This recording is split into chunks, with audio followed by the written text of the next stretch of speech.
GM gets slammed. What do tariffs really signal? It's not good. And GameStop pulls a stunt. A little bit whorish, if you ask me. But we're going to talk about these things and a few others. Let's roll the intro. We're going to have a really good show. If you have any questions, ask me in the comments. Whether if you're watching the replay or the live, it's always great to hear from you. If you don't mind, give me a thumbs up. It does two things. It helps spread the good word about the word we're doing here, about the work we do. This is all unbiased, strictly educational. And if you want to hear somebody call balls and strikes, just give it to you straight with real perspective of what's happening in the economy and the stock market, what your fellow investors are thinking and doing, politics, all those things, and how they intertwine with your money. We talk about Social Security, many other topics. Give us a like. People see it. I want you to follow us, and I want you to enjoy the show. Of course, if you're watching on our Facebook page, please follow us, like our page.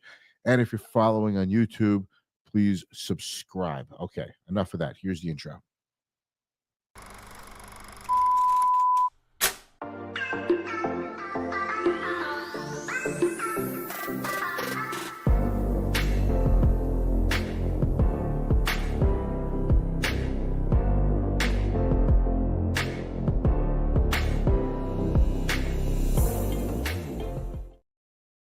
Hey there, welcome to the show. Be the boss of your money. I'm Mitch Goldberg, your wealth manager. I have over 35 years of experience. I have a lot of perspective to add to this. And, I know a lot about this stuff. I'm talking the economy, the market. I talk about silly things that people do. Not you, just, other people. And we talk about those so you don't make the same mistakes. We're going to talk about today GM, first of all. So Trump announces tariffs, 25% tariffs on cars not made in America. So just so you know, there is no such thing as a car that's fully made in America. Parts, materials, raw materials come from all over the parts. Let me repeat that. They come from all over the world. Parts come from all over the world. Assembly of different parts, putting them together. That's done in different parts of the world. It's not like a car is built from scratch in the United States on an American assembly line, carried on a truck trailer that's made in America, that is all brought to you. It is a global economy. So nobody gets away with it, but some players do relatively better than others. Interestingly enough, Tesla went up a lot. The stock went up today because they are hurt the least of American manufacturers, automobile companies, and yet they hit this tariff that didn't get any relief to GM. Well, it's not like Mary Barra, the CEO of GM, gets to sit in the Oval Office. It's Elon Musk. Go figure that his stock did well and his competitors didn't. But we have to talk about the situation, not what we want, okay? I want everybody to do well, by the way. GM has a lot of parts coming in from Mexico and Canada, assembly lines. Different parts are assembled and then put into the final automobile package in the United States, but those parts could be assembled in Mexico or Canada. So if you want to help the United States, you want to help American jobs and help American companies, you probably don't want to hurt GM and you probably don't want to hurt Ford, right? That's what I would think. But they will suffer and you're all going to suffer because you're all going to be paying more for a car. So maybe we'll see auto sales take a really, really big dip. This was originally thought of, all this tariff talk was originally thought of as a negotiating tool. It's not a negotiating tool. It's a fact of life. What do tariffs really mean? Okay. Let's see if I can find something that's helpful to say. The tariffs are not necessarily an easy thing to talk about. Tariffs could be a little tricky. It's tricky. It's tricky. Pretty cool, right? I'm so funny. Um, something stuck in my teeth, which is good that this isn't on live TV, right? This is just, just internet TV, right? Okay. We are live. So I can't edit this out. Damn it. So what do tariffs really mean? Well, if a country is truly competitive in terms of manufacturing, production capacity, cost of labor, everything you need to be competitive. Let's define competitive means that you could produce quality goods at a low price, right? The United States just isn't that competitive. Tariffs is a arbitrary thing that doesn't actually address the underlying problem, right? And I don't really know what does. But if I were to be the tariff czar and I really had to use tariffs, I would look at tariffs. I would look at tariffs a little bit differently. I would use tariffs very incrementally because it takes time to bring back to reshore production back to the United States. It takes time to build plants and equipment. A lot of companies are announcing plans. They're going to invest 20 billion, 30 billion, 10 billion, $500 million to build a plant in the United States. We've seen this before, and a lot of these companies don't pull through. I think a lot of these companies today, they will make it look like they're kicking the dirt, getting the picks and shovels ready. It's going to take 2 years to do the assessment, put the plans on paper, and see what they're going to do. But they're waiting. They're waiting to see if we have another change in politics because in less than 2 years, we have the election in Congress, everyone in the House of Representatives, and a bunch of senators. So the calculus could change. And companies don't want to build giant plants in the United States that all of a sudden aren't competitive because the tariffs could then go away. An article today in CNBC talked about how oil company executives are lambasting President Trump in the background. They say it anonymously because they're so afraid of him. All right, but this is an article on CNBC, and it's a trusted source that what he's doing with steel and doing the drill, drill, drill baby program is what they're talking about. It's making oil companies drill less, not more. You see, if oil companies can't make money drilling for oil, they stop. If oil goes down too much, they stop drilling, right? If oil goes up, then oil companies are incentivized to drill more, not if it goes down. Well, the thinking is, well, if we remove the cost of red tape and regulation, that it'll the cost of drilling, the cost of oil extraction, energy exploration and production, that's the E&P, will be cheaper. So companies could still make a good profit at a lower oil price. I don't know if there's really enough fat. I mean, oil companies, generally the industry has become extraordinarily efficient. They've done everything they can to get away from just drilling and pumping oil for market share at all costs. They're more about financial discipline today. Um, and what happened is after the Great Recession, or I'm sorry, what happened during the pandemic? What happened during the pandemic is oil went down to zero, went below zero, and oil companies stopped producing.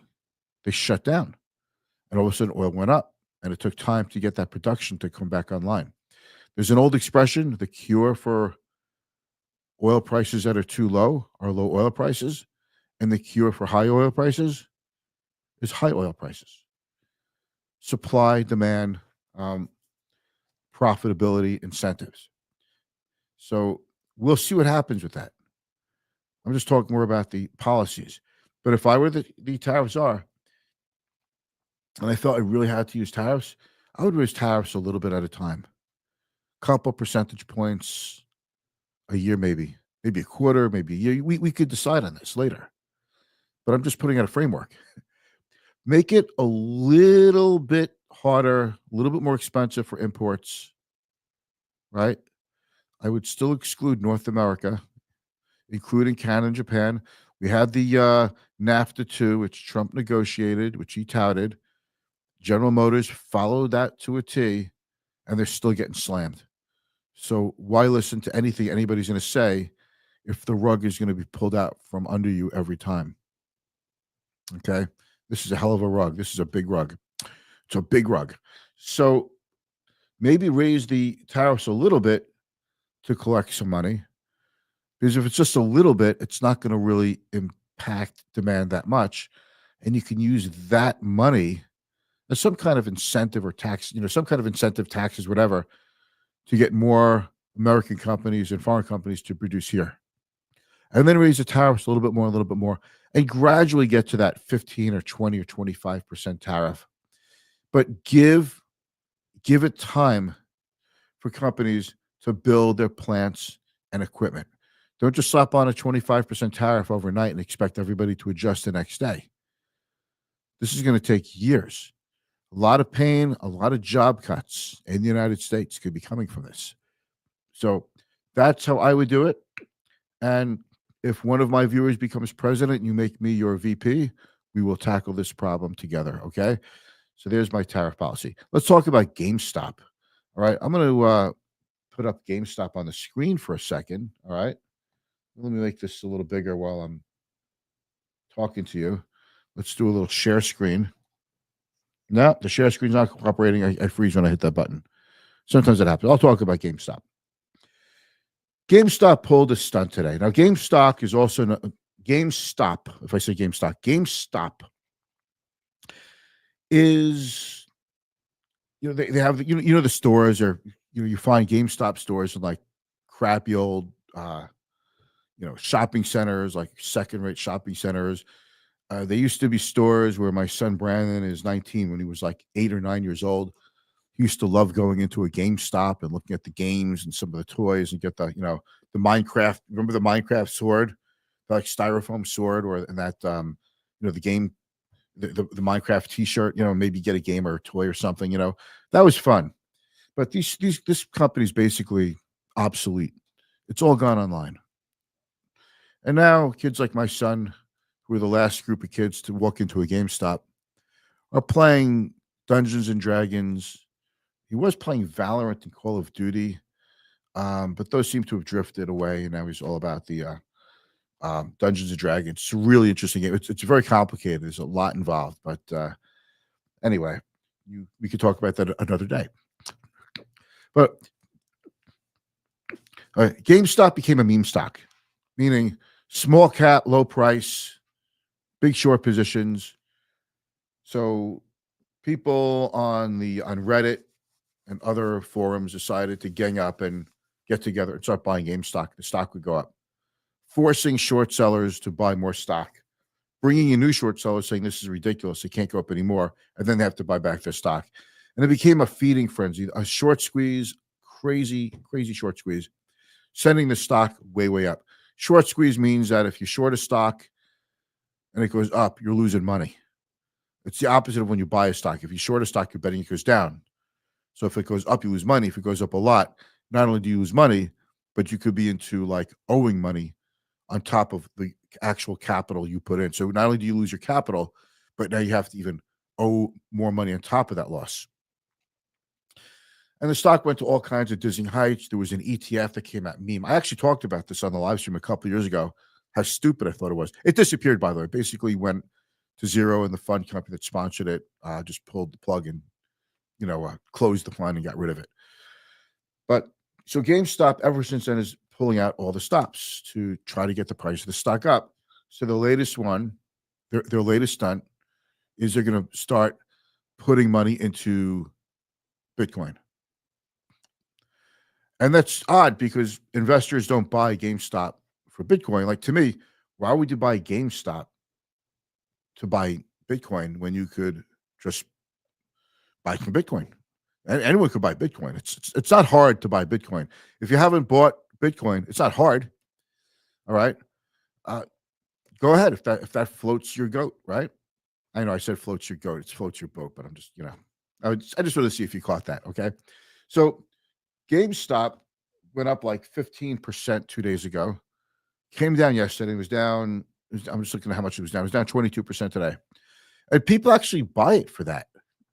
Now, there's another company called MicroStrategy, which bought a crap ton of Bitcoin at much, much lower prices. They took the gamble, which I thought was like not why I would buy that particular stock. Now they changed the name to Strategy. They dropped the micro part, just called Strategy. And it did go up a lot because Bitcoin went up a lot. And they have like billions and billions of dollars in Bitcoin. But GameStop is just getting into it now. And it just tells you that, is there really any underlying business to GameStop? I mean, they're throwing spaghetti against the fridge and hoping something sticks. So now what money they need to operate the business, they're going to buy crypto and they're going to speculate on that. And I understand there is a certain kind of investor who doesn't mind that. They like to speculate, they'll trade it, they'll buy it, they have fun. But a lot of people might not realize that. A lot of people might not realize what this is. It's just become a parlor game. And you know, I think it's strange that they do this. And I want to say shame, shame, shame on the management of GameStop. Because that's what you're resorting to now. It's not a real company anymore. And I think it is. I don't know how it's allowed that you could do that, but they did. And the only thing we could really do is look at it, learn from it. And if you want to participate because you're a gambler, go ahead. There's nothing wrong with a little gamble. Maybe you don't have time to get to Atlantic City or you don't want to open up a DraftKings account, then you could do this. But please don't consider anything more than that. We've got somebody out there. I don't know. I really, I see what you mean. Yeah, the CEO, yes. Is he a doof? CEO of GameStop. I'm going to say, I don't want to get sued by saying that publicly that someone's a doof. All right. I'm just going to say, I know, Hugh, you're thinking I'm copping out, but I do have compliance issues to deal with here too. So I've got to be careful with how far I take this. Okay. I just think it's turning GameStop into a parlor game. I think it's very odd. Bitcoin has nothing to do with buying or computer games and toys in an old crappy store in an old crappy strip mall. Take it for what it's worth. It's not really something that I would want to get involved with, but I'm pretty conservative. Well, not to say I don't take risk, but I take careful risks. But me, I invest more for diversification than just pure risk. Diversification is a strategy that we use to mitigate downside risk, but it can't. But it doesn't mean your account can't go down because you're diversified. Okay, so that's what that means. Anyway, I'm gonna get going. It's Thursday. I usually don't do these shows on Fridays unless something crazy in the market happens. We'll see what tomorrow brings. I hope I don't have to do this tomorrow because it would mean that the market went down a lot. And that's about it. Thank you so much, Hugh, for asking your question. When you do that, you actually make my day. Thank you. Have a great day, guys. Bye.